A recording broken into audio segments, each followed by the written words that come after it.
জাফলংয়ের লামাকপঞ্জি থেকে ৪৮ বিজিপি কর্তৃক অভিযানে ১২ কোটি টাকার চোরাচালানি মালামাল আটক করা হয়েছে। বুধবার ১২ই মার্চ রাতে গোপন সংবাদের ভিত্তিতে সিলেট সেক্টরের অধীনস্থ সিলেট ব্যাটালিয়ন ৪৮ বিজিপি এর দায়িত্বাধীন সিলেট জেলার গোয়াইনঘাট উপজেলার সীমান্তবর্তী এলাকায় উপ অধিনায়ক সিলেট ব্যাটালিয়ন ৪৮ বিজিপি এর নেতৃত্বে বিজিপি ম্যাজিস্ট্রেট এর সমন্বয়ে টাস্ক ফোর্স অভিযান পরিচালনা করা হয়।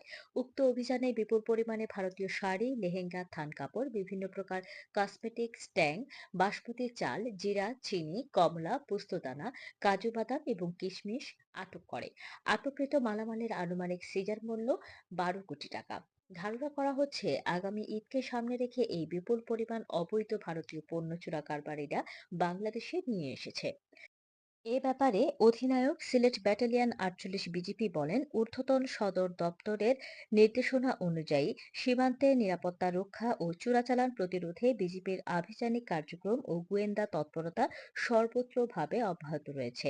এরই ধারাবাহিকতায় সীমান্তবর্তী এলাকায় অভিযান পরিচালনা করে চোরাচালানি মালামাল জব্দ করা হয়। আটককৃত চোরাচালানি মালামাল সমূহের বিধি মোতাবেক প্রয়োজনীয় ব্যবস্থা গ্রহণ করা হবে।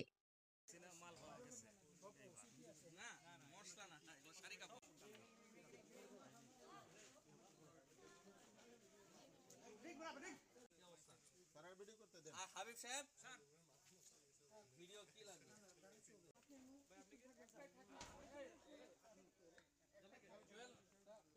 চলো তোমার ঘরে যাবো।